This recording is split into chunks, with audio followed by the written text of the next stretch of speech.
इस खतरनाक ट्रेंड के विशेष उदाहरण हैं।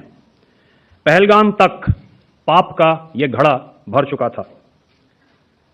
उसके बाद जो हुआ उसके बारे में हम कल विस्तार में बातचीत कर चुके हैं। क्योंकि आतंकियों पर हमारे सटीक हमले लाइन ऑफ कंट्रोल और इंटरनेशनल बाउंड्री को पार करे बिना किए गए थे डिफेंस मेजर्स, जो कि हमने इंडियन एयरफोर्स के साथ मिलजुल कर तालमेल में लिए, उसके बारे में कुछ बातचीत करूंगा। इस विषय में मैंने कल भी कुछ टिप्पणी करी थी, लेकिन आज मैं इस युद्ध के अहम एस्पेक्ट के बारे में आपको थोड़ा और पर्सपेक्टिव देना चाहता हूं। हमें एयर डिफेंस ऑपरेशन सिंदूर के एयर डिफेंस की कार्रवाई को एक कॉन्टेक्स्ट में समझने की आवश्यकता है। मैंने आपको कल बताया था कि पिछले कुछ सालों में आतंक की गतिविधियों का कैरेक्टर जो है उसमें कुछ बदलाव आ रहा था।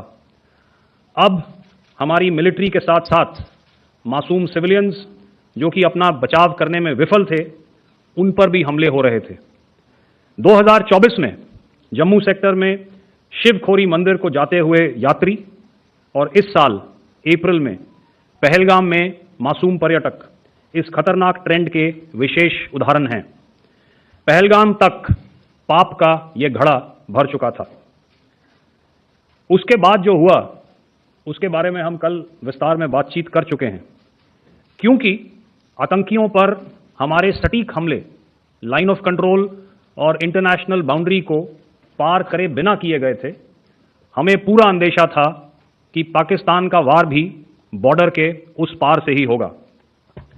इसलिए हमने अपनी एयर डिफेंस की पूरी तैयारी पहले से ही कर ली थी। हमारी इन्वेंट्री में शामिल counter manned aerial systems, electronic warfare के साधन और एयर डिफेंस वेपन्स का इंडियन एयरफोर्स के इसी प्रकार के सिस्टम्स के साथ एक अनोखा मिश्रण किया गया। इसलिए आपने देखा कि जब जब पाकिस्तान एयरफोर्स ने हमारे एयरफील्ड्स और लॉजिस्टिक इंस्टॉलेशंस में 9 और 10 मई की रात को लगातार हमले किए, वो इस मजबूत एयर डिफेंस ग्रिड के सामने विफल हो गए। आपके सामने इस ग्रिड को एक तरीके से दर्शाया गया है।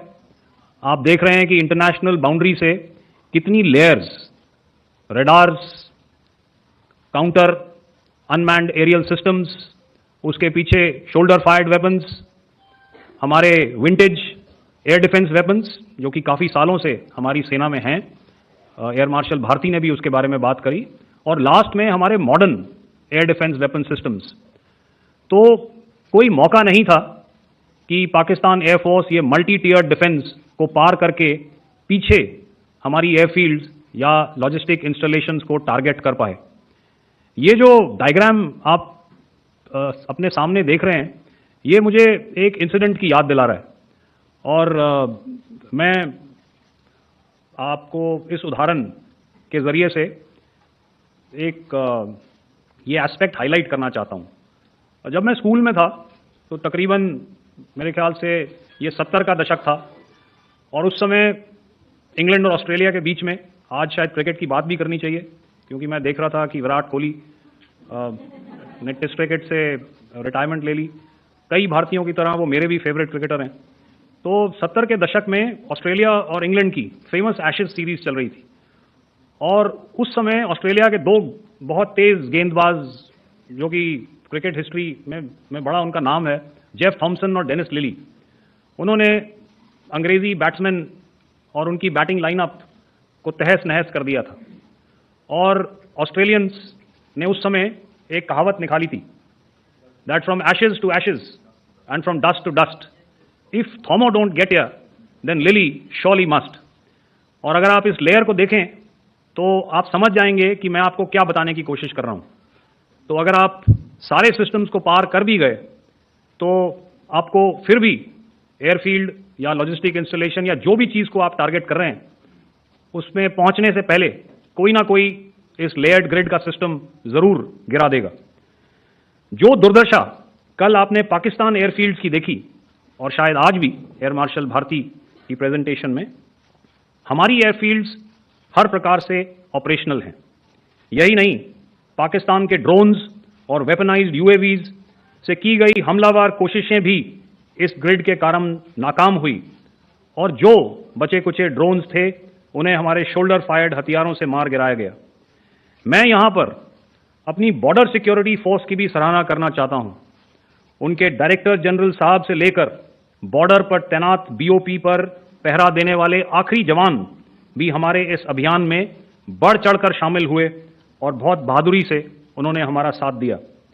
उनके काउंटर अनार्म्ड सिस्टम्स भी हमारे इस मल्टी टियर्ड एयर डिफेंस ग्रिड का हिस्सा थे, जिसके कारण पाकिस्तान की नापाक हरकतों का विनाश किया गया। आपने सुना ही होगा, जब हौसले बुलंद हों तो मंजिलें भी कदम चूमती हैं। In the end, I would like to highlight again that in every single domain that Operation Sindhur has been prosecuted, there has been absolute synergy between the three services. Not only have we, in this endeavor, been fully supported by our government, departments, and agencies, I cannot here not mention our 140 crore countrymen that have stood behind us with their prayers and goodwill, urging and inspiring us to achieve our mission and objectives. For that, we salute you. You are indeed the best. Jai Hind.